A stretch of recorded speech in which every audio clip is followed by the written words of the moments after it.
Hello दोस्तों, कैसे हो। मैं Jitendra Kumar online YouTube channel daffodil coaching classes में आपका हार्दिक स्वागत करता हूं।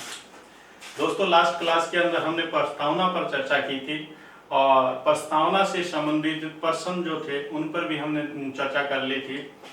आज का जो हमारा टॉपिक रहेगा वो है राज्य के नीति निर्देशक तत्व। इन राज्य के नीति निर्देशक तत्वों पर आज हम चर्चा करने जा रहे हैं। दोस्तों, ये राज्य के नीति निर्देशक तत्व है जिसे अंग्रेजी में directive principle of state policy के नाम से जानते हैं और शॉर्ट में इसे डीपीएसपी कहते हैं, directive principle of state policy, राज्य के नीति निर्देशक तत्व। अब सबसे पहले हमारे पास यही क्वेश्चन आता है कि ये जो राज्य के नीति निर्देशक तत्व है इनका संविधान के किस भाग में और किस आर्टिकल में उल्लेख किया गया है। तो हम देखते हैं कि हमारा संविधान का जो भाग 4 है, भाग 4 जो है इसके अंदर अनुच्छेद 36 से लेकर के 51 के मध्य राज्य के नीति निर्देशक तत्वों का उल्लेख किया गया है। यानी कौन सा भाग है? भाग 4 के अंदर। कौन से आर्टिकल के अंदर? 36 से 51 के अंदर। दोस्तों, कई बार केवल इतने में से ही क्वेश्चन कर लिया जाता है। राज्य के नीति निर्देशक तत्व किस भाग में है, किस आर्टिकल के अंदर है? तो भाग 4 आर्टिकल 36 से लेकर 51 के मध्य। इसके बाद दूसरा जो क्वेश्चन बनता है वो ये बनता है कि जो राज्य के जो नीति निर्देशक तत्व है ये भारत ने किस देश के संविधान से प्रेरित होकर ग्रहण किए थे। तो इसका जो जवाब आएगा वो आएगा आयरलैंड। आयरलैंड यानी भारत ने किस देश के संविधान से ये ग्रहण किए हैं, तो इसका जवाब आएगा आयरलैंड। आयरलैंड के संविधान से प्रेरित होकर ये भारत ने इसका उल्लेख संविधान में किया है। ये दोस्तों थे सिंपल क्वेश्चन और यहां से कई बार क्वेश्चन पूछ लिया जाता है। जो छोटे एग्जाम्स होते हैं उनके अंदर इस प्रकार के क्वेश्चन कर लिया जाता है।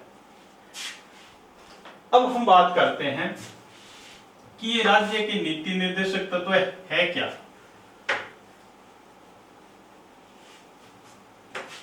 दोस्तों, ये राज्य के जो नीति निर्देशक तत्व है ये राज्य के नैतिक कर्तव्य है। किस प्रकार के कर्तव्य है?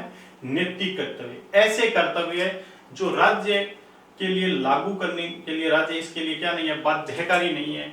यानी ऐसे कर्तव्य जो राज्य पर किसी प्रकार का प्रतिबंध नहीं लगाते हैं। ये राज्य के नैतिक कर्तव्य है, न कि कानूनी कर्तव्य होते हैं। तो देखते हैं क्या लिखा है इसके अंदर। पहली बात कि ये संविधान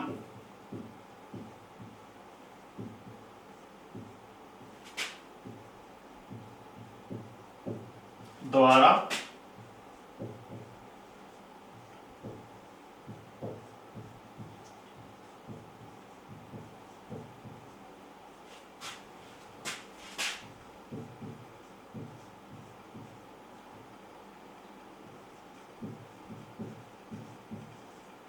संविधान द्वारा राज्य को सौंपे गए नैतिक कर्तव्य है।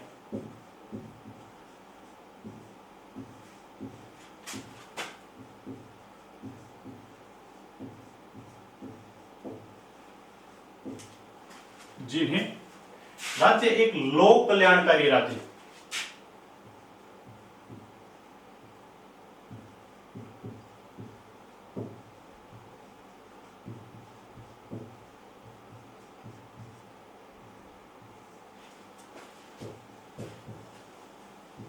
की स्थापना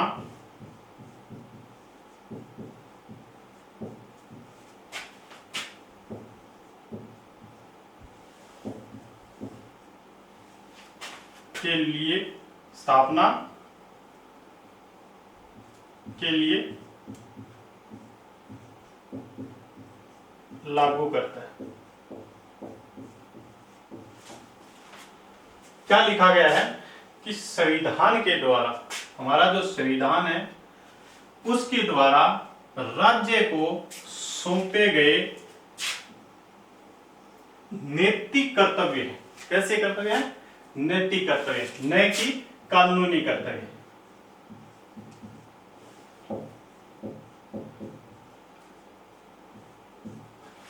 जिन्हें राज्य एक लोक कल्याणकारी राज्य यानी वेलफेयर स्टेट की स्थापना के लिए लागू करता है।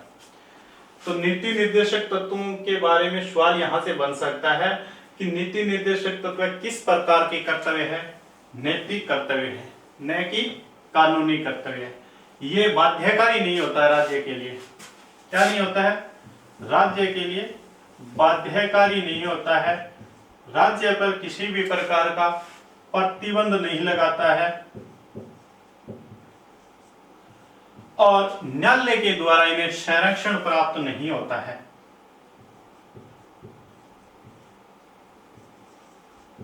संरक्षण प्राप्त नहीं होता है।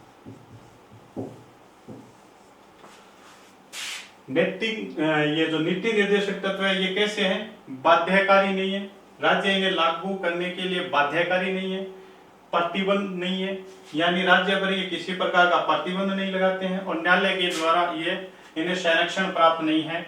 यानी कैसे हैं? ये अवाद योग्य है। इसलिए हम कह सकते हैं कि नीति निर्देशक तत्व राज्य के नैतिक कर्तव्य है, न कि कानूनी कर्तव्य है। और राज्य इनका प्रयोग कब करता है? एक लोक कल्याणकारी राज्य की स्थापना के लिए करता है, एक वेलफेयर स्टेट की स्थापना के लिए इसका प्रयोग करता है। देखो दोस्तों, ये नीति निर्देशक तत्व है, ये मूल अधिकारों की तरह ये भी क्या है? लोगों के एक प्रकार से अधिकार ही है, लेकिन राज्य के ये क्या है? कर्तव्य है। मूल अधिकार वो अधिकार थे जो व्यक्ति के विकास के लिए बहुत ज्यादा अनिवार्य थे, इसलिए उनको भाग 3 में रखकर वाद योग्य बना दिया गया था। लेकिन कुछ अधिकार ऐसे थे जो व्यक्ति के विकास के लिए जरूरी तो थे, लेकिन उतने इंपॉर्टेंट नहीं, इतने जरूरी नहीं थे कि उसको आज ही लागू किया जाए। तो इस प्रकार के जो अधिकार थे इनको भाग 4 के अंदर रखा गया और इन्हें अवाद योग्य घोषित किया गया था और राज्य के लिए इसे बाध्यकारी नहीं माना गया था कि अब मूल जो अधिकार है उनको लागू करना राज्य का दायित्व है। अगर राज्य मूल अधिकारों को लागू नहीं करता है तो हम न्यायालय के अंदर जा सकते हैं, आर्टिकल 12 के तहत न्यायालय की शरण ले सकते हैं और उनको लागू करवा सकते हैं। लेकिन ये जो नीति निर्देशक तत्व है ये राज्यों को सौंपे तो गए हैं और राज्यों को कह दिया कि ये आपके नैतिक कर्तव्य हैं, इनको लागू करें, लेकिन राज्य उनको लागू करने के लिए बाध्यकारी नहीं है। क्यों नहीं है?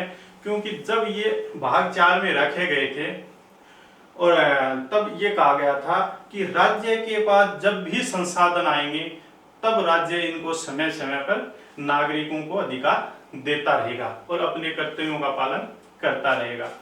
तो ये नीति निर्देशक तत्वों में इतना ध्यान रखना कि ये संविधान के द्वारा सौंपे गए नैतिक कर्तव्य है, न कि कानूनी कर्तव्य है।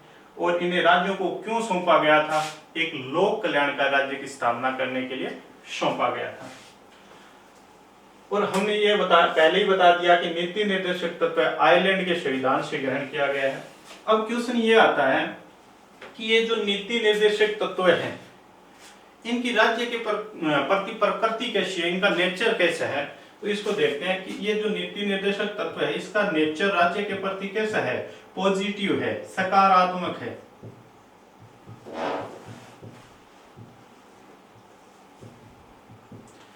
यानी ये नीति निर्देशक तत्व है, इनका नेचर कैसा है, प्रकृति कैसी है? सकारात्मक है।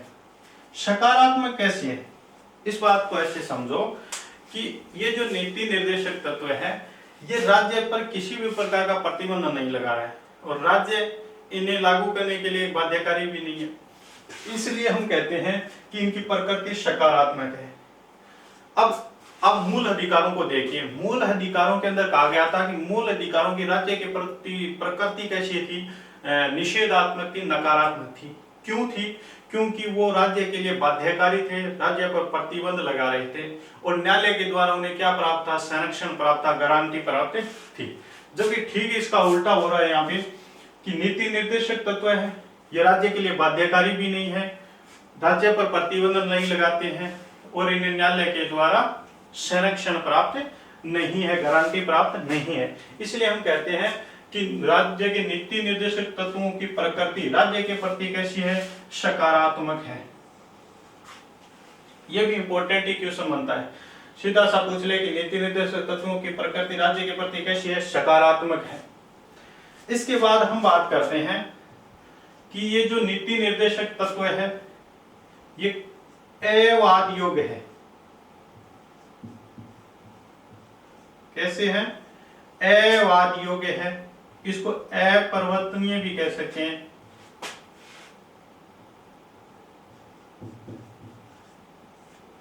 या इसको गैर न्यायोचित भी कह सकते हैं।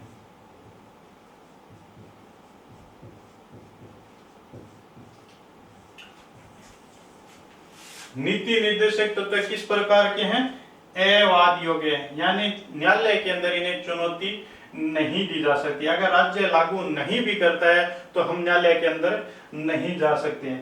अपरिवर्तनीय, न्यायालय के द्वारा इसे बदला नहीं जा सकता। गैर न्यायोचित है, यानी न्यायालय के द्वारा इन्हें संरक्षण प्राप्त नहीं है।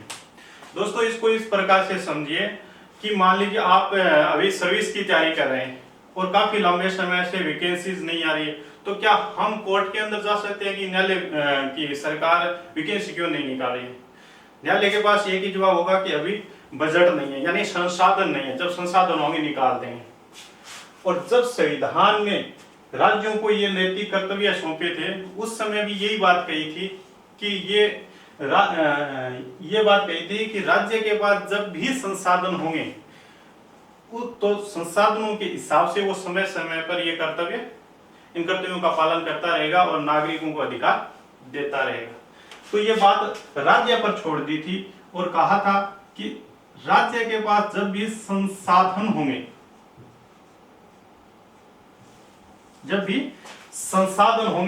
उस हिसाब से राज्य समय समय पर नागरिकों को ये अधिकार देता रहेगा। तो ये कैसे हैं, अवाद योग्य है, अपरिवर्तनीय है, गैर न्यायोचित है। दोस्तों जब संविधान बन रहा था उस समय लोगों के मूल अधिकारों की बातें हो रही थी और उसी समय ये जो राज्य के नीति निर्देशक तत्व हैं, इन नीति निर्देशक तत्वों को मूल अधिकारों में शामिल करने की बातें की जा रही थी। तो उस समय जो संवैधानिक सलाहकार थे बी.एन.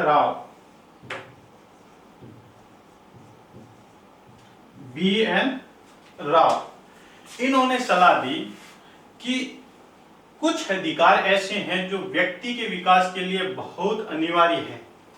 उन अधिकारों को हमें भाग 3 में रखना चाहिए और उन्हें वाद योग्य बनाना चाहिए, यानी ताकि न्यायालय के द्वारा उन्हें गारंटी प्राप्त हो, संरक्षण प्राप्त हो। और कुछ अधिकार ऐसे हैं जिन्हें हमें वाद योग्य नहीं बनाना चाहिए। अगर ऐसे कुछ अधिकार जिन्हें हम वाद योग्य बना भी देते हैं तो इससे राज्य पर बहुत ज्यादा भार बढ़ेगा। इसलिए हमें इन्हें वाद योग्य बनाने की बजाय इन्हें राज्य की पर छोड़ देना चाहिए कि राज्य के पास जब भी संसाधन आएंगे राज्य इन्हें लागू करता रहेगा समय समय पर और नागरिकों को अधिकार देता रहेगा। बी.एन. राव ने कहा कि अगर आज हम इन्हें आज ही, यानी जब संविधान बन रहा था उस समय की बात है, बी.एन. राव जो सलाहकार थे उन्होंने कहा कि अगर आज हम इन अधिकारों को वाद योग्य बना देते हैं तो आज स्थिति हमारी ऐसी नहीं है, हमारे पास पर्याप्त संसाधन नहीं है और इतने सीमित संसाधनों में राज्य इन्हें कभी लागू नहीं कर पाएगा। और जब राज्य इन्हें लागू नहीं कर पाएगा तो देश आगे कैसे बढ़ पाएगा? तो क्यों ना इसे राज्य की इच्छा पर छोड़ दिया जाए। और ऐसा ही किया।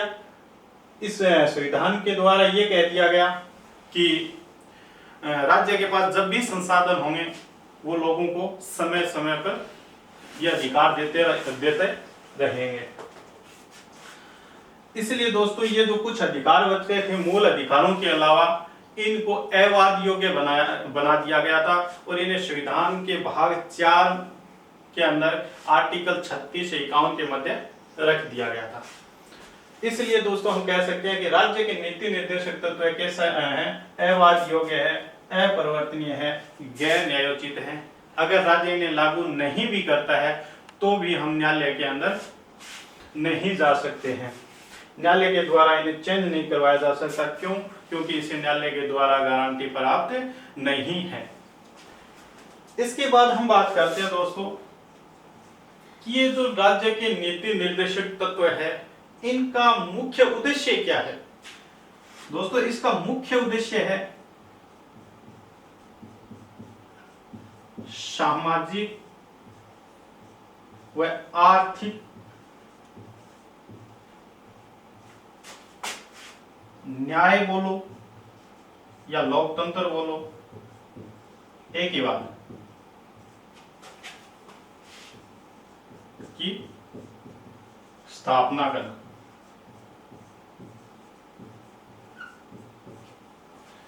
यानी ये जो राज्य के नीति निर्देशक तत्व है इनका जो मुख्य उद्देश्य है वो है सामाजिक और आर्थिक न्याय की स्थापना करना।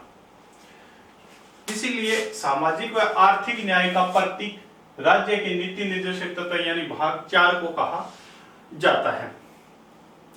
हमने पीछे मूल अधिकारों में पढ़ा था कि जो मूल अधिकार है ये राजनीतिक न्याय की स्थापना करते हैं, जबकि हम यहाँ नीति निर्देशक तत्वों में पढ़ रहे हैं कि नीति निर्देशक तत्व सामाजिक व आर्थिक न्याय की स्थापना करते हैं। इनको सामाजिक व आर्थिक न्याय का प्रतीक क्यों कहा जाता है? तो दोस्तों ये जो नीति निर्देशक तत्व है ये समाज के अंदर जो भेदभाव फैला हुआ है इस भेदभाव को समाप्त करता है। जो आर्थिक विषमताएं फैली हुई है, आर्थिक असमानताएं फैली हुई है, इनको समाप्त करने का काम करता है। इसलिए और समाज के अंदर समानता स्थापित करने का प्रयास करता है। इसलिए हम कहते हैं कि ये सामाजिक व आर्थिक न्याय की स्थापना करने वाले होते हैं नीति निर्देशक तत्व। दोस्तों इसको लोक कल्याणकारी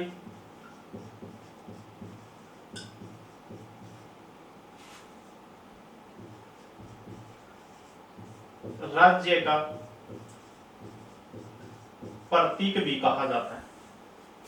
ये जो नीति निर्देशक तत्व है इनको लोक कल्याणकारी राज्य का प्रतीक भी कहा जाता है। ये हमने पहले भी पढ़ा था कि राज्य का इसमें उद्देश्य यही है कि लोक कल्याणकारी राज्य की स्थापना करना। लोक कल्याणकारी राज्य का प्रतीक इसको क्यों कहा जाता है? इसको इसलिए कहा जाता है कि नीति निर्देशक तत्व जब हम पढ़ते हैं तो उन नीति निर्देशक तत्वों में वो सारी बातें लिखी हुई है जो एक व्यक्ति के विकास के लिए बहुत ज्यादा अनिवार्य होती हैं। उन सारी बातों का उल्लेख इन नीति निर्देशक तत्वों के अंदर कर रखा है, इसलिए इनको लोक कल्याणकारी राज्य का प्रतीक भी माना जाता है। इनका मुख्य उद्देश्य सामाजिक और आर्थिक लोकतंत्र की स्थापना करना, क्योंकि ये समाज के अंदर फैले भेदभाव, आर्थिक जो असमानता है, विषमता है, उनको समाप्त करता है। दोस्तों मैं बार बार एक शब्द का यूज कर रहा हूं, जो है लोक कल्याणकारी राज्य। क्या होता है लोक कल्याणकारी राज्य? इसको देखते हैं पहले।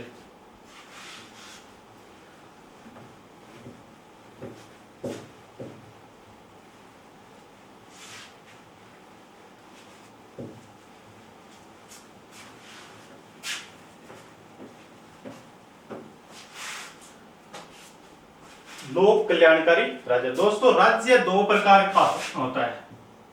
राज्य यानी स्टेट,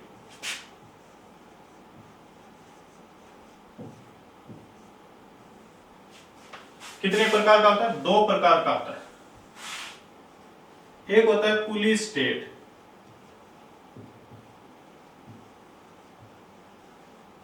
यानी पुलिस राज्य। दूसरा कौन सा होता है? वेलफेयर स्टेट,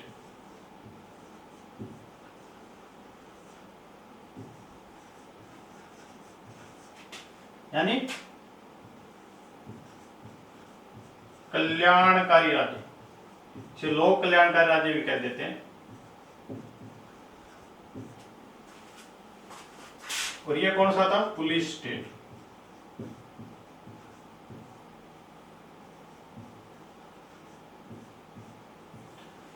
तो राज्य कितने प्रकार के हैं? दो प्रकार के बताए गए, एक पुलिस स्टेट और एक वेलफेयर स्टेट, कल्याणकारी राज्य।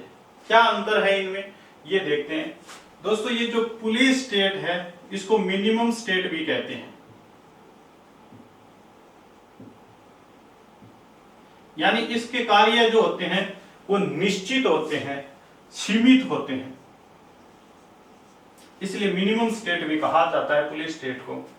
इसका काम क्या होता है कि इसका काम इतना ही होता है कि जो लॉ एंड ऑर्डर होता है उसका पालन करना होता है, जो भी रेवेन्यू का कलेक्शन करना होता है वो काम ये करता है, टैक्स वगैरह वसूलने का काम पुलिस राज्य करता है। यानी इसका काम है लोगों पर कर लगाकर उनके पैसे वसूलना और बदले में लोगों का अत्याचार करना। यानी इस प्रकार के राज्यों में जनता की भलाई के लिए कुछ भी नहीं किया जाता है, केवल उन पर अनगिनत टैक्स लगा करके उनको प्रताड़ित किया जाता है, उनके पैसे वसूले जाते हैं। रेवेन्यू का कलेक्शन करने का काम इसी का है, टैक्स इकट्ठे करने का काम इसी का है, लॉ एंड ऑर्डर को मेंटेन करने, लॉ एंड ऑर्डर का पालन करने का कार्य भी इसी का है। आपने देखा होगा कि जब भारत एक औपनिवेशिक राष्ट्र था, यानी जब यहाँ पर अंग्रेजों का शासन हुआ करता था, उस समय ये इस प्रकार के राज्य हुआ करते थे जो लोगों पर अनगिनत टैक्स लगा देते थे और बदले के अंदर लोगों का शोषण किया जाता था।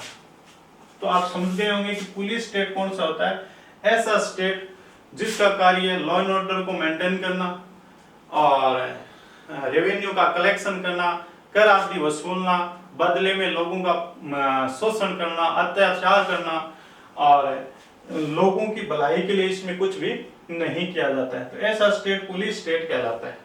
दूसरा आता है कल्याणकारी राज्य यानी वेलफेयर स्टेट। इन नीति निर्देशक तत्वों में इस वेलफेयर यानी कल्याणकारी जो राज्य है इसकी बात की गई है, इस पर जोर दिया गया है। कल्याणकारी राज्य क्या होता है कि एक ऐसा राज्य जो लोगों के कल्याण के लिए सब कुछ करने की बातें करता हो। सब कुछ का मतलब जैसे एक बच्चा पैदा होता है तो उसके लिए हॉस्पिटल की व्यवस्था करना, स्कूल की व्यवस्था करना, पब्लिक ट्रांसपोर्टेशन की व्यवस्था करना, इस प्रकार की जो व्यवस्था करने की बात जो राज्य करता है वो कौन सा राज्य होता है, कल्याणकारी राज्य होता है, जो व्यक्ति के कल्याण के लिए यानी व्यक्ति के विकास के लिए हर संभव उसके लिए व्यवस्था करता है। ऐसा राज्य कल्याणकारी राज्य का कहा जाता है। इसी प्रकार का जो कल्याणकारी राज्य की स्थापना करने के लिए ये नीति निर्देशक नामक जो नैतिक कर्तव्य राज्यों को सौंपे गए थे वो क्या करते हैं, कल्याणकारी राज्य की स्थापना ही करते हैं। कल्याणकारी राज्य की स्थापना करने के लिए ही ये नीति निर्देशक राज्यों को सौंपे गए थे। इसके बाद हम बात करते हैं दोस्तों कि ये जो हमारा नीति निर्देशक तत्व यानी संविधान का भाग 4 जो है इसको गांधीवादी भाग भी कहते हैं।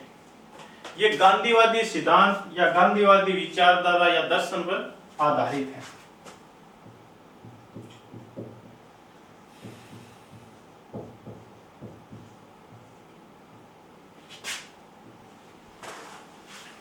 ये गांधीवादी विचारधारा पर आधारित कैसे है दोस्तों, जब हम नीति निर्देशक तत्वों को पढ़ते हैं तब हमें पता चलता है कि ये गांधीवादी विचारधारा या दृष्टिकोण या सिद्धांत पर आधारित है।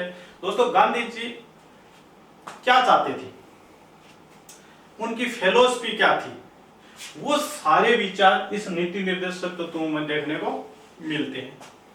हालांकि गांधी जी संविधान सभा के सदस्य नहीं थे, इसलिए जो इसके आलोचक है वो अक्सर ये कह देते हैं कि गांधी जी संविधान सभा के अंदर उपस्थित ही नहीं थे, उनके सदस्य नहीं थे और गांधी जी के जो विचार हैं उनका संविधान के अंदर कहीं उल्लेख नहीं है। तो दोस्तों ये उनके आलोचकों का कहना है, लेकिन ये बात कहना गलत है। क्यों? क्योंकि गांधी जी क्या चाहते थे, उनकी फिलॉसफी क्या थी, उनके विचार जो थे वो राज्य के नीति निर्देशक तत्वों में देखने को मिलते हैं। कैसे? आर्टिकल 40 की हम अगर बात करें तो ये गांधी जी के विचारों पर आधारित है, क्योंकि आर्टिकल 40 के अंदर क्या कहा गया है कि राज्य ग्राम पंचायतों का गठन करेगा, यानी पंचायती राज की व्यवस्था करेगा। और आप जानते हैं कि पंचायती राज जो है वो गांधी जी के स्वराज सिद्धांत पर आधारित है, ग्राम स्वराज सिद्धांत पर आधारित है। तो कहीं ना कहीं गांधी जी के विचार यहां देखने को मिल रहा है। इसके अलावा हम बात करें आर्टिकल 43 की। क्या कहता है आर्टिकल 43? कुटीर उद्योगों को प्रोत्साहन दिया जाए। और गांधी जी क्या चाहते थे? कुटीर उद्योगों को बढ़ावा देने की बात करते थे, छोटे छोटे जो उद्योग थे उनके विकास की बात करते थे। इसके अलावा हम बात करें आर्टिकल 47 की। क्या कहता है आर्टिकल 47? आर्टिकल 47 में कहा गया है कि जो मादक पदार्थ हैं, नशीले पदार्थ हैं, नशीली दवाइयां हैं, इन पर राज्य के द्वारा प्रतिबंध लगाया जाए। और गांधी जी हमेशा मद पदार्थ के विरोधी थे, नशीले पदार्थों के विरोधी थे। आर्टिकल इसी प्रकार से हम बात करें आर्टिकल 48 की। आर्टिकल जो 48 है ये क्या कहता है? पशुओं के वध पर रोक लगाता है। गांधी जी का भी क्या विचार था? गाय और जो बछड़े की बात की गई थी, गाय और बछड़े की वध यानी हत्या के हमेशा विरोधी रहे गांधी जी। और आर्टिकल 48 में भी यही कहा गया है कि राज्य जो है वो गाय या बछड़े या अन्य पशुओं के वध पर रोक लगाएगा, प्रतिबंध लगाएगा। तो हम जब यहाँ आर्टिकलों को यानी नीति निर्देशक तत्वों को पढ़ते हैं तो ये जो गांधी जी के विचार है वो स्पष्ट रूप से हमें दिखाई देते हैं। तो इसलिए कहा गया है कि ये जो भाग 4 है ये गांधीवादी भाग है। क्यों? क्योंकि ये गांधीवादी विचारधारा या सिद्धांत पर आधारित है।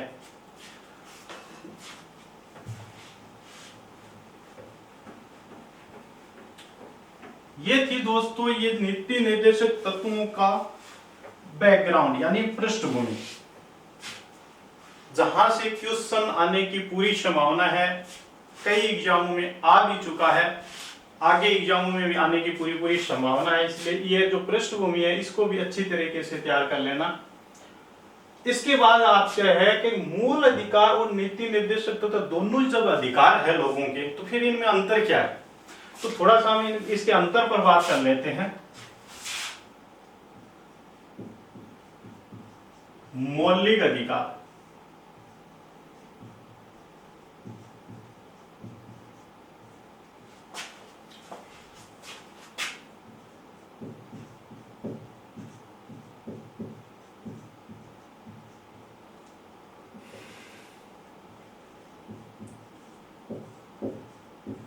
नीति निर्देशक तत्व।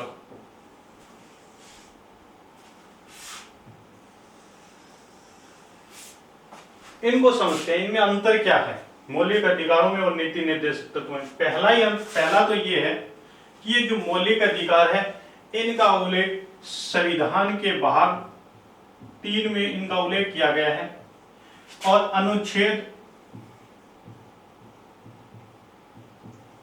12 से 35 के अंदर इनको उल्लेखित किया गया। यानी मौलिक अधिकार है वो संविधान के भाग 3 में आते हैं और इनका उल्लेख आर्टिकल 12 से 35 के अंदर किया गया है। जबकि नीति निर्देशक तत्व है ये संविधान के भाग 4 में आते हैं और इनका जो उल्लेख है वो आर्टिकल 36 से 51 के मध्य किया गया है। दूसरा अंतर क्या आता है कि ये जो मौलिक अधिकार होते हैं ये फोर्सेबल होते हैं, बाध्यकारी होते हैं। कैसे होते हैं? बाध्यकारी होते हैं। जबकि नीति निर्देशक तत्व बाध्यकारी नहीं होते हैं।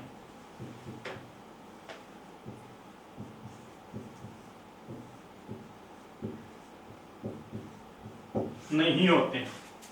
यानी मौलिक अधिकार बाध्यकारी थे, लागू करना जरूरी था राज्य के लिए। अगर नहीं भी करता है तो नागरिक सुप्रीम कोर्ट में जा सकता है क्योंकि इन्हें न्यायालय के द्वारा क्या प्राप्त है? संरक्षण प्राप्त है। मौलिक अधिकार कैसे होते हैं? वाद योग्य होते हैं। जबकि नीति निर्देशक तत्व कैसे होते हैं? अवाद योग्य होते हैं।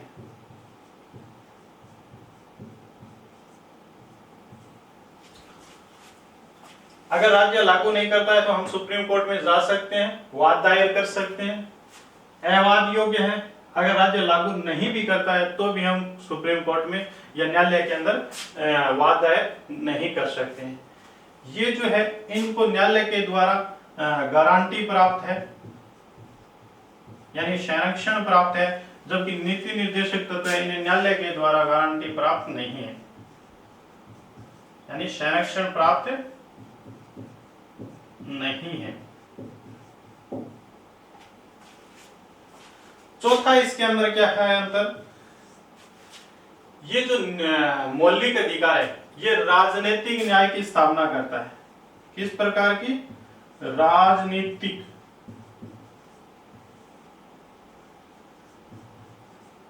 जबकि नीति निर्देशक तत्व है ये हमने पढ़ाया कि सामाजिक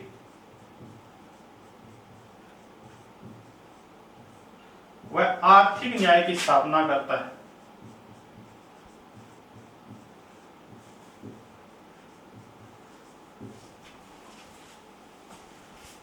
तो ये बेसिक सा इनके अंदर अंतर है। मौलिक अधिकार भाग 3 आर्टिकल 12 से 35, नीति निर्देशक तत्व भाग 4 आर्टिकल 36 से 51, ये बाध्यकारी होते हैं, राज्य को लागू करना जरूरी होता है। ये बाध्यकारी नहीं होते हैं, राज्य के को लागू करना जरूरी नहीं है, जब भी राज्य के पास संसाधन आएंगे तभी वो लागू कर पाएगा। ये वाद योग्य होते हैं, यानी हम कोर्ट की शरण में जा सकते हैं क्योंकि उनको न्यायालय के द्वारा गारंटी प्राप्त है। ये अवाद योग्य होते हैं, इनको लागू नहीं करने पर हम कोर्ट में चुनौती नहीं दे सकते। क्यों? क्योंकि इनको गारंटी प्राप्त नहीं है न्यायालय के द्वारा। ये राजनीतिक न्याय की स्थापना करता है, जबकि ये सामाजिक व आर्थिक न्याय की स्थापना करते हैं। ये जो मूल अधिकार है ये कानूनी कर्तव्य है। कैसे कर्तव्य है? कानूनी। जबकि नीति निर्देशक तत्व है ये कैसे है? नैतिक कर्तव्य।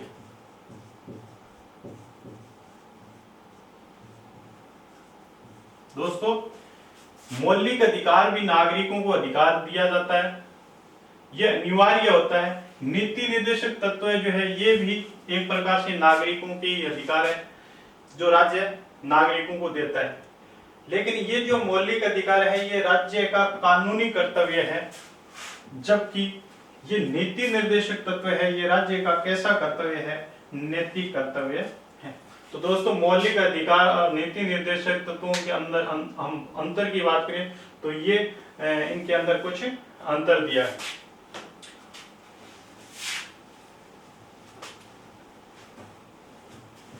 तो दोस्तों, ये थी इसकी भूमिका नीति निर्देशक तत्वों की, जहां से क्वेश्चन आने की पूरी संभावना है।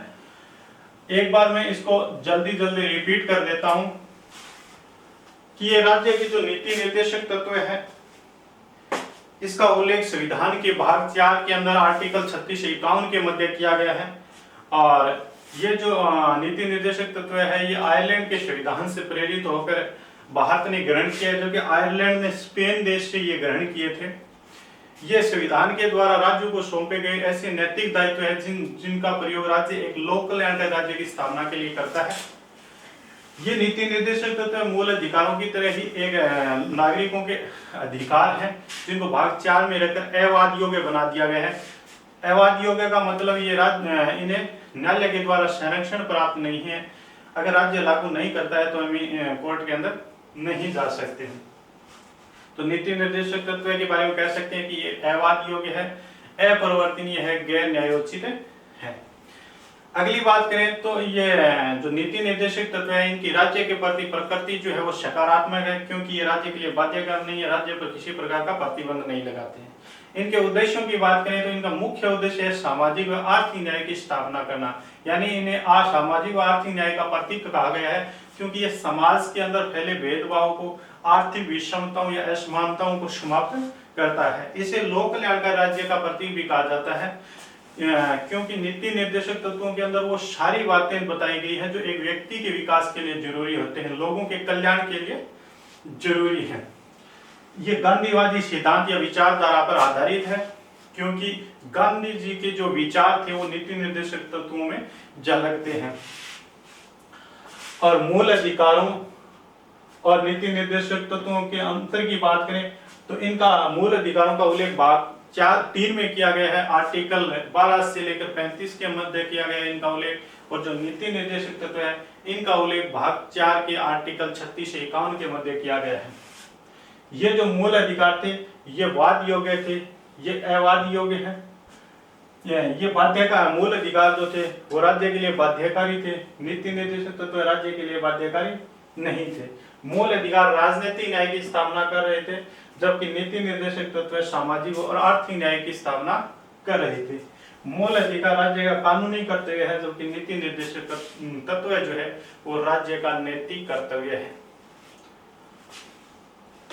अब दोस्तों ये जो नीति निर्देशक तत्व बताए गए हैं आर्टिकल 36 से लेकर के 51 में, कौन से आर्टिकल 36 से लेकर के 51 तक जो नीति निर्देशक तत्व बताए गए हैं, इन एक एक आर्टिकल को हम पढ़ते हैं। और सबसे पहले हम बात करते हैं अनुच्छेद 36 की। आर्टिकल 36 में क्या लिखा है, क्या प्रावधान किया गया है, इस पर हम चर्चा करते हैं। दोस्तों आर्टिकल 36 जो है ये राज्य शब्द को परिभाषित करता है, राज्य शब्द को परिभाषित करता है। अब ये शब्द बोलते ही आपके मन में एक सवाल आया होगा कि आपने जब मूल अधिकार पढ़ाए थे उस समय कहा था कि आर्टिकल जो 12 है वो राज्य को परिभाषित कर रहा है, और आज आप ये कह रहे हैं कि आर्टिकल 36 राज्य को परिभाषित कर रहा है, तो फिर इसमें अंतर क्या है? दोस्तों अंतर कुछ भी नहीं है, दोनों ही आर्टिकल राज्य इस शब्द को परिभाषित करता है। वास्तविक रूप से राज्य शब्द को आर्टिकल 12 में परिभाषित किया गया है, लेकिन आर्टिकल 36 में इतना लिखा हुआ है कि राज्य शब्द का अर्थ वही है जो भाग 3 के आर्टिकल 12 में बताया गया है। क्या लिखा गया है आर्टिकल 36 के अंदर?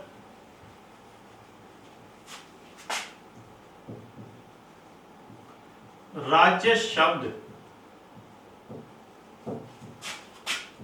का अर्थ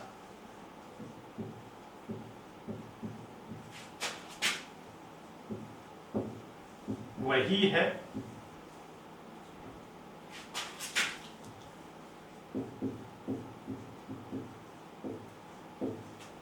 जो भाग 3 के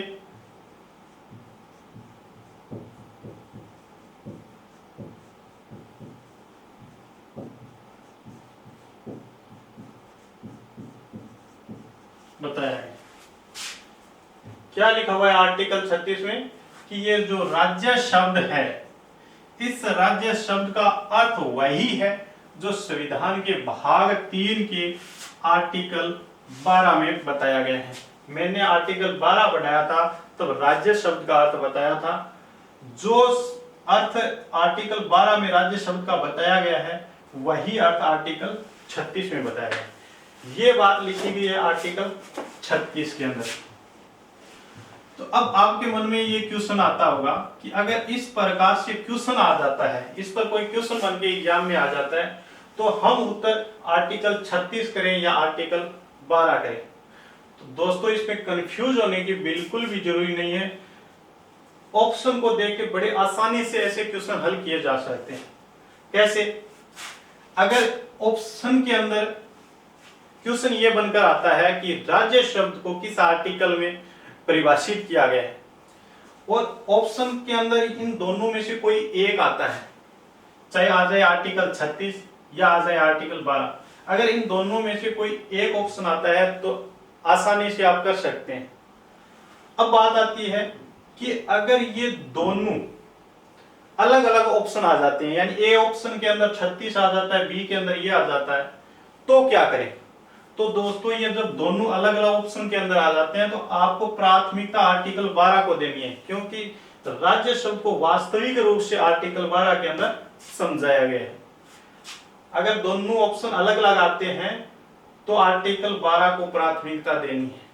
और ऑप्शन इस प्रकार से आ जाता है कि ऑप्शन ए के अंदर आ जाए आर्टिकल 36, ऑप्शन बी में आ जाता है आर्टिकल 12, ऑप्शन सी में आ जाता है ए व बी दोनों, तब आपको ऑप्शन सी यानी ए व बी दोनों वाला करना है। तो कैसे भी घुमा फिरा के अगला पूछे, आप आसानी से ऑप्शन को देखकर प्रश्न को हल कर सकते हैं, क्योंकि दोनों आर्टिकल राज्य शब्द को परिभाषित करते हैं। तो बस इतना सा लिखा हुआ है आर्टिकल 36 में कि आर्टिकल 36 में राज्य शब्द का अर्थ वही है जो भाग 3 के आर्टिकल 12 में बताया गया है। अब बात करते हैं हम आर्टिकल 37 की।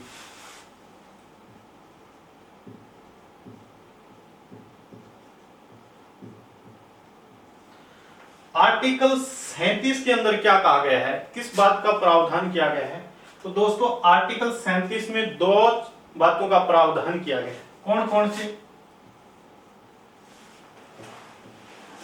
पहली बात ये कह दिया कि ये जो नीति निर्देशक तत्व है इनको न्यायालय में शरण नहीं दी जा, न्यायालय के द्वारा शरण नहीं दी जा सकती है, यानी न्यायालय के द्वारा इन्हें संरक्षण प्राप्त नहीं है। ये अवाद योग्य है। क्या कहा था पहला?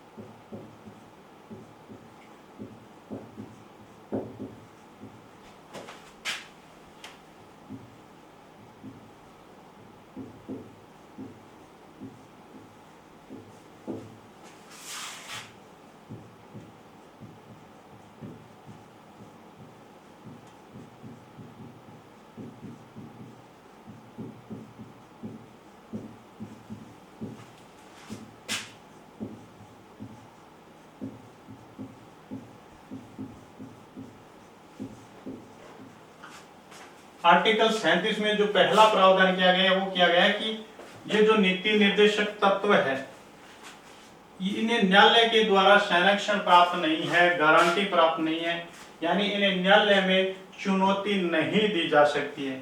ये कैसे हैं? अवाद योग्य हैं, यानी नीति निर्देशक तत्वों को अवाद योग्य घोषित कौन करने वाला आर्टिकल कौन सा है? आर्टिकल 37 है। और इसके अंदर जो दूसरा प्रावधान किया गया है वो ये किया गया है कि राज्य जब भी नीतियां बनाता है, नियम कानून बनाता है, तो इन नीति निर्देशक तत्वों को ध्यान में रखकर बनाएगा, इनको नजरअंदाज नहीं कर सकता है। यानी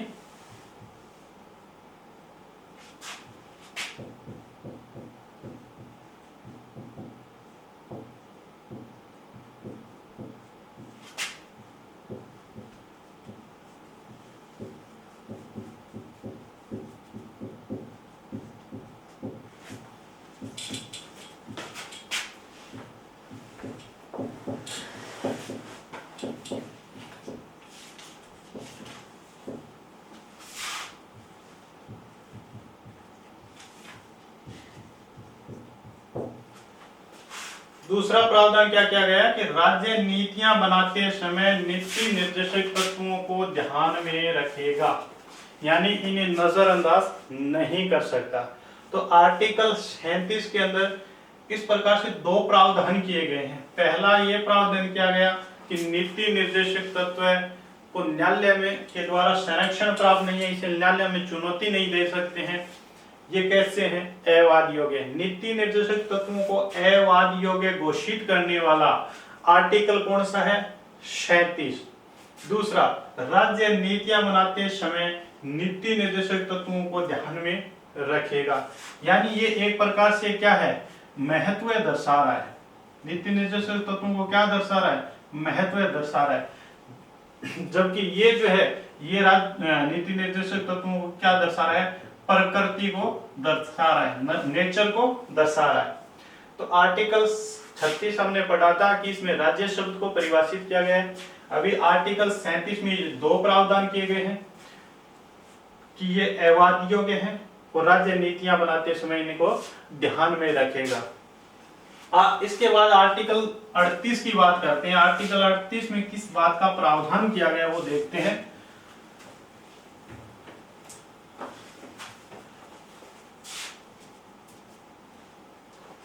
दोस्तों ये जो आर्टिकल 38 है ये एक इंपॉर्टेंट आर्टिकल है। क्यों? क्योंकि शुरू के अंदर मैंने बताया था कि जब संविधान ने ये कर्तव्य राज्यों को सौंपा था तो लोक कल्याणकारी राज्य की स्थापना करने के लिए सौंपा था, और आर्टिकल 38 एक लोक कल्याणकारी राज्य की स्थापना करता है।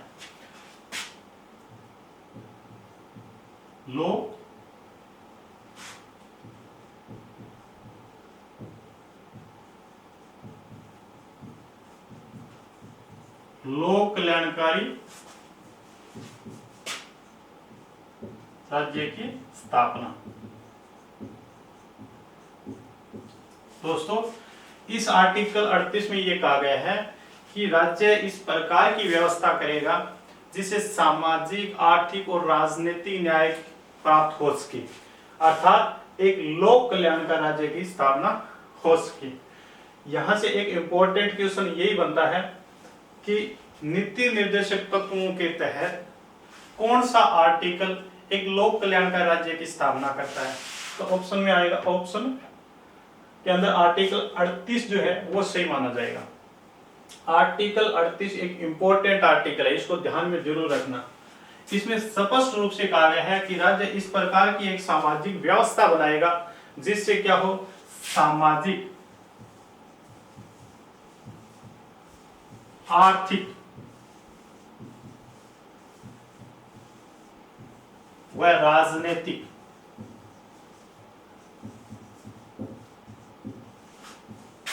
न्याय प्राप्त किया जा सके। दोस्तों, ये तीनों शब्दों के बारे में लिखा हुआ है कि राज्य ऐसी सामाजिक व्यवस्था बनाएगा जिससे सामाजिक, आर्थिक और राजनीतिक न्याय की प्राप्ति हो सके, अर्थात एक लोक कल्याणकारी राज्य की स्थापना हो सके। एक क्वेश्चन तो यहां से ये बन गया कि कौन सा आर्टिकल लोक कल्याणकारी राज्य की स्थापना करता है। दूसरा, ये जो तीनों शब्द है ये आपने पहले भी कहीं सुना है। जब मैं प्रस्तावना पढ़ा रहा था तो बताया था कि प्रस्तावना के अंदर ये तीनों प्रकार के न्यायों की चर्चा की गई है। तो यहां से क्वेश्चन ऐसे भी बन सकता है कि प्रस्तावना के अलावा सामाजिक, आर्थिक, राजनीतिक न्याय का प्रावधान कहां किया गया है। तो आर्टिकल 38 के अंदर इन तीनों प्रकार के न्यायों की चर्चा की गई है। इसके बाद हम पढ़ते हैं आर्टिकल 39 को।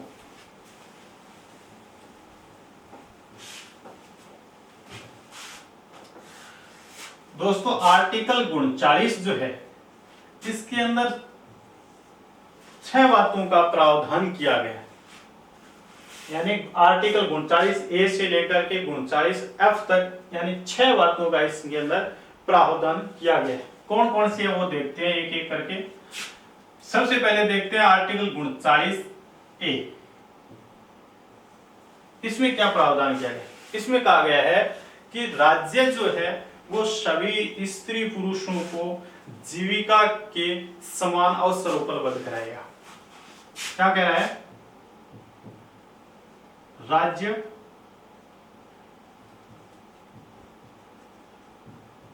सभी स्त्री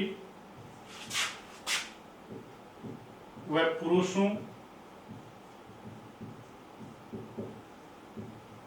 को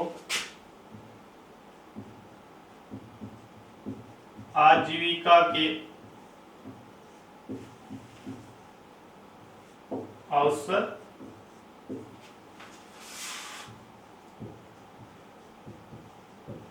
उपलब्ध कराएगा। आर्टिकल 39 से कह रहा है कि राज्य सभी स्त्री पुरुषों को आजीविका के अवसर यानी रोजगार के अवसर उपलब्ध कराएगा। ठीक है। आर्टिकल 39 बी क्या कहता है, ये कहता है कि राज्य जो है ये जो भौतिक संसाधन है, इन भौतिक संसाधनों का आवंटन इस प्रकार से करेगा कि अधिक से अधिक लोगों का क्या हो, कल्याण हो। क्या लिखी गई है आर्टिकल 39 बी में बात कि राज्य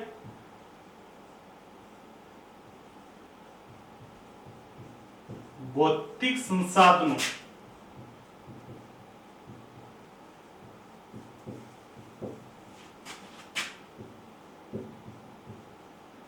का आवंटन कह दो या वितरण कह दो, संसाधनों का आवंटन इस प्रकार से करेगा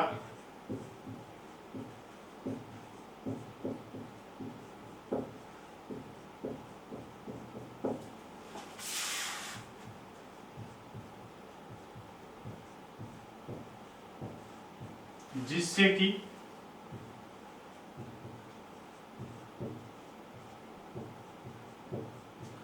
अधिक से अधिक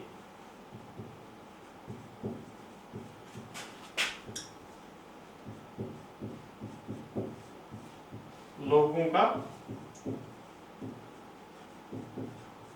कल्याण हो। दोस्तों आर्टिकल 39 हम पढ़ रहे हैं और आर्टिकल 39A में ये स्पष्ट रूप से लिखा हुआ है कि राज्य सभी स्त्री पुरुषों को आजीविका के अवसर उपलब्ध कराएगा, यानी रोजगार के अवसर उपलब्ध कराएगा। आर्टिकल 39B में यह लिखा गया है कि राज्य भौतिक संसाधनों का आवंटन या वितरण इस प्रकार से करेगा जिससे कि अधिक से अधिक लोगों का क्या हो, कल्याण हो सके।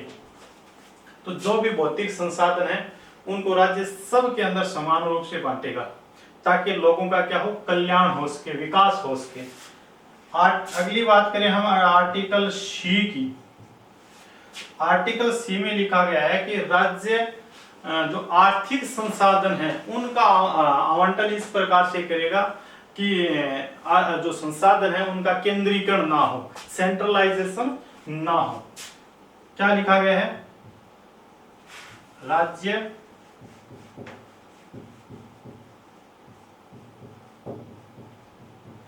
आर्थिक संसाधनों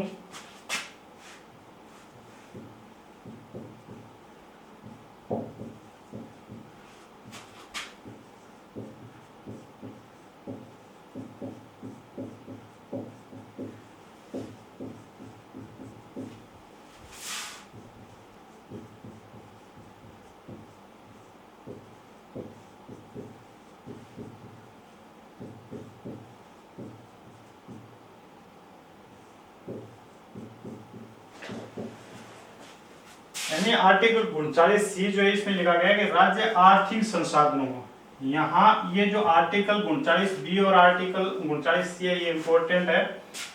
यहाँ बात कर रहा है राज्य भौतिक संसाधनों की और यहाँ पे आर्टिकल 39C के अंदर बात की जा रही है आर्थिक संसाधनों की, कि आर्थिक संसाधनों का आवंटन इस प्रकार से करेगा जिससे कि केंद्रीकरण ना हो, सेंट्रलाइजेशन ना हो। यानी ये जो आर्थिक संसाधन है ये किसी एक व्यक्ति के हाथ में ना आए बल्कि सब लोगों को समान रूप से मिल सके। तो ये जो केंद्रीकरण की बात कर रहा है कि केंद्रीकरण ना हो, केंद्रीकरण का जो विरोध करता है वो आर्टिकल 39C करता है। इसके बाद आर्टिकल 39D की हम बात करें तो इसमें ये जो आर्टिकल 39D है ये समान कार्य के लिए समान वेतन की बात करता है। समान कार्य के लिए समान वेतन। दोस्तों आर्टिकल 39D जो है ये समान कार्य के लिए समान वेतन की बात करता है, यानी स्त्री हो चाहे पुरुष हो, अगर वो किसी एक ही प्रकार का कार्य करता है तो उसको वेतन जो है वो भी के समान मिलना चाहिए, भेदभाव नहीं होना चाहिए। ये प्रावधान तो कर दिया आर्टिकल 39D के अंदर नीति निर्देशित तत्वों के तहत। लेकिन आज हम दोस्तों आज भी देखते हैं बहुत से क्षेत्र ऐसे हैं जहां पर स्त्री व पुरुषों को काम को लेकर के भेदभाव है, यानी पुरुषों की तुलना में स्त्रियों को आज भी वेतन है वो कम दिया जाता है। लेकिन आर्टिकल 39D जो है ये इस बात को निषेध करता है, ये कहता है कि अगर काम समान है तो उनको वेतन भी समान दिया जाना चाहिए, चाहे वो स्त्री हो चाहे पुरुष हो। इस प्रकार के भेदभाव नहीं रखना चाहिए। तो article 39A, article 39B, article 39C और आर्टिकल 39D इन चार की बात कर लिया। अभी दो बात आर्टिकल 39 में और दी गई है उस पर हम चर्चा करते हैं। आर्टिकल जो 39E है उसमें किस बात का प्रावधान किया गया है वो देखते हैं। आर्टिकल 39E जो है इसमें कहा गया है कि राज्य लोगों को ऐसा कोई कार्य नहीं करने देगा जिससे उसके स्वास्थ्य को क्या हो, खतरा हो, उसकी आयु को क्या हो, खतरा हो। बालकों की सुकुमार जो अवस्था है उसका संरक्षण करेगा, उसकी देख रेख के लिए या देखभाल के लिए व्यवस्था करेगा। क्या कहा गया है? राज्य लोगों को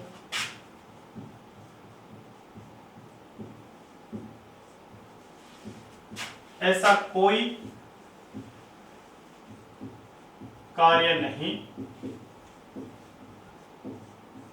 करने देगा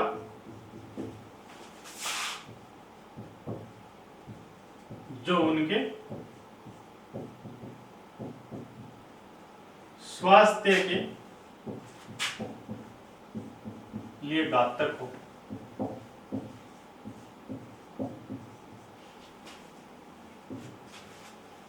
आर्टिकल 39 में क्या कहा गया है कि राज्य लोगों को ऐसा कोई खतरनाक काम नहीं करने देगा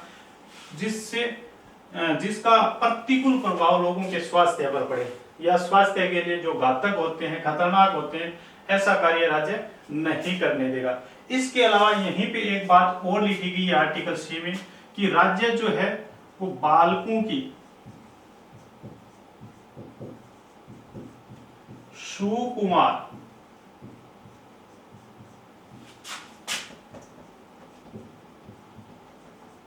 अवस्था की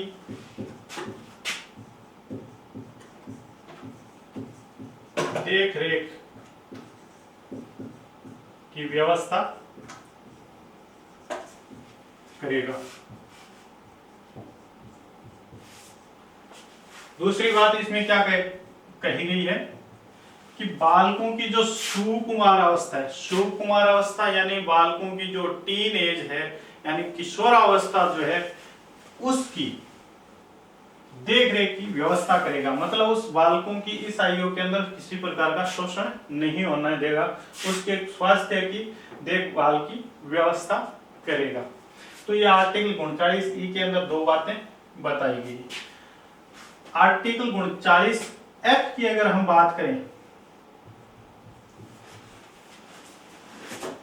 तो F के अंदर कहा गया है कि राज्य जो है वो बालकों को एक ऐसा वातावरण उपलब्ध कराएगा जिससे बालक अपने व्यक्तित्व का विकास कर सके और बच्चों का किसी प्रकार से शोषण ना हो।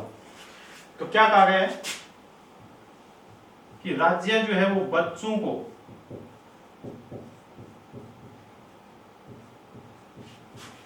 ऐसा वातावरण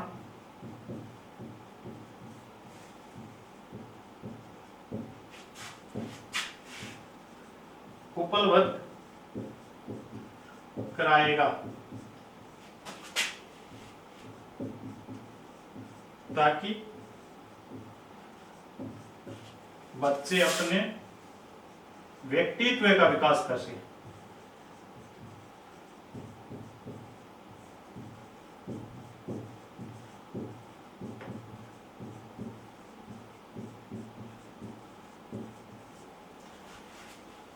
में क्या लिखा है? बच्चों को ऐसा वातावरण उपलब्ध कराएगा जो उसके व्यक्तित्व के अनुकूल हो। ठीक है, तो ये आर्टिकल 39 के अंदर 6 बातों का प्रावधान था। आर्टिकल 36 में हमने क्या पढ़ा था? राज्य शब्द को परिभाषित किया गया था, ऐसा प्रावधान आर्टिकल 36 में था। आर्टिकल 37 में 2 बातों का प्रावधान था। पहला ये कि ये नीति निर्देशक तत्व वाद योग्य है, न्यायालय के द्वारा इन्हें संरक्षण प्राप्त नहीं है, न्यायालय में चुनौती नहीं दे सकते हैं। दूसरी बात यह थी कि राज्य जब भी नीतियां बनाएगा तो इनको ध्यान में रखकर ही बनाएगा। आर्टिकल 38 जो था वो एक लोक कल्याण का राज्य की स्थापना की बात कर रहा था और इसमें कहा गया था कि राज्य एक ऐसी व्यवस्था करे जिससे सामाजिक, आर्थिक और राजनीतिक न्याय की प्राप्ति हो सके। आर्टिकल 39 में ये 6 बातें कही गई थी। 39A में कहा गया कि सभी स्त्री पुरुषों को आजीविका के समान अवसर उपलब्ध कराएगा। आर्टिकल 39B में ये कहा गया था कि भौतिक संसाधनों का आवंटन इस प्रकार से करेगा जिससे कि अधिक से अधिक लोगों का कल्याण हो। आर्टिकल 39C जो है इसमें कहा गया था आर्थिक संसाधनों का राज्य इस प्रकार से आवंटन करेगा ताकि केंद्रीकरण ना हो, किसी एक व्यक्ति के पास इकट्ठे ना हो।